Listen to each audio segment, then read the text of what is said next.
আমাদের খবর দেখতে লগ ইন করুন www.tv24bangla.com এই ওয়েবসাইটে। বৃহস্পতিবার বহরমপুরের কাশিমবাজার রেল স্টেশন পরিদর্শনে যান সাংসদ অধীর রঞ্জন চৌধুরী। এদিন স্টেশনের সমস্ত পরিকাঠামো খতিয়ে দেখেন এবং যাত্রীদের পরিষেবা প্রদানে একাধিক খামতি রয়েছে বলে জানান তিনি। মুর্শিদাবাদের সদর শহর বহরমপুরের অন্যতম rail station Kasimbazar rail station. বৃহস্পতিবার কাশিমবাজার রেল স্টেশন পরিদর্শনে যান সাংসদ অধীর রঞ্জন চৌধুরী। এদিন স্টেশনের সমস্ত পরিকাঠামো খতিয়ে দেখেন তিনি জানান, যাত্রীদের সুবিধার্থে বিগত দিনের তুলনায় এই স্টেশন বৃহৎ পরিসর লাভ করেছে। আগের তুলনায় অনেক বেশি ট্রেনের স্টপেজও রয়েছে এই স্টেশনে। তবে যাত্রীদের পরিষেবা প্রদানে একাধিক খামতি রয়েছে বলেও জানান তিনি। তার ফলে যাত্রীদের বিভিন্ন সমস্যার সম্মুখীন হতে হচ্ছে। এই সমস্ত সমস্যার সমাধানে রেল দপ্তরের পক্ষ থেকে কোনো গুরুত্ব দেওয়া হচ্ছে না বলে অভিযোগ তোলেন। দ্রুত কাশিমবাজার রেল স্টেশনের উন্নয়নের দাবি জানান তিনি। দেখুন, কাশিমবাজার স্টেশন একটা হেরিটেজ স্টেশন,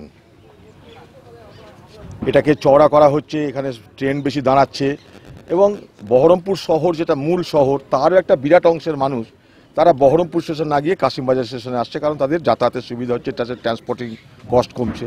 রেলের টিকিট কেটে যখন তুমি ট্রেনে চড়ছো তখন পয়সা দিয়ে যখন চড়ছে তখন যাদের গাড়ি ব্যবহার করছে তাদের তো উচিত যে আমার প্যাসেঞ্জারকে আমি সুযোগ সুবিধা দেবো। এটা তো একতরফা না, রেল কোনো দয়া করছে না, কোনো খাতির করছে না। তারা পয়সা নিচ্ছে আমাদের কাছে, পয়সা নিয়ে আমাদেরকে পরিষেবা দিচ্ছে। পরিষেবা দেওয়ার মধ্য দিয়ে তারা যাত্রীরা যাতে উপযুক্ত পরিকাঠামো পায় তার জন্য সুযোগ সুবিধা তৈরি করা রেলের দায়িত্বের মধ্যে পড়ে। রেল সে দায়িত্ব পালন করছে না। এখানকার যে ডিভিশন, এখানকার যে রিজিয়ন, যে জেনারেল ম্যানেজার, এখানকার যে ডিআরএম আছে, তারা যে পরিমাণ গুরুত্ব দেওয়ার দরকার সেটা দিচ্ছে না।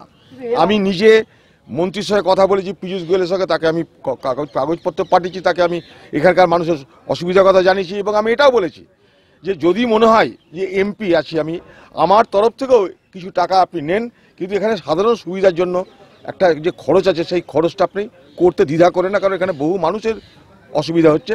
তাতে এমপি ল্যাড থেকে আমার উন্নয়নের টাকা থেকে আমিও একটা অংশের টাকা আমি দিতে রাজি আছি, এতটা পর্যন্ত আমার বলা আছে। এখানকার রাজ্য সরকার তাদেরকেও বলবো এটা রাজ্যের মধ্যে পড়ে, তারাও যেন রেলের সঙ্গে কথা বলে একটু। এমন নয় যে রাজ্য এখানে কোনো কথা বলতে পারে না। যখন আমার রাজ্যের উপরে রেল আছে তখন রেলের যে কোনো ইস্যুতে আমি রাজ্যের তরফ থেকে বলতে পারি, সেটা যেন রাজ্যও চেষ্টা করে। এটাও রাজ্যের কাছে আমাদের দাবি থাকবে, কারণ কাশিমবাজার আপনার এটা একটা হেরিটেজ স্টেশন। আমরা সেই জায়গাটাই কাশিমবাজারকে আমরা আগামী দিনে আরও উন্নত দেখতে চাই। এখানকার মানুষ আগামী দিনে দরকারে পথ অবরোধ করবে, আমিও রেল অবরোধ করতে আমিও এখানে হাজির হবো, অ্যারেস্ট হবো, কোনো অসুবিধা নেই। এখানকার মানুষ যদি রেল অবরোধ করে আমাকে ডাকবে, আমিও সেই রেল অবরোধে অংশগ্রহণ করবো। আপনারা দেখছেন TV24 বাংলা। TV24 বাংলার সমস্ত খবরের আপডেট পেতে ইউটিউবে সাবস্ক্রাইব করুন TV24 বাংলা চ্যানেলটিকে এবং সাবস্ক্রাইবের পর অবশ্যই বেল আইকনটি একবার ক্লিক করুন। কমেন্টস আর শেয়ার করতে ভুলবেন না। TV24 বাংলা।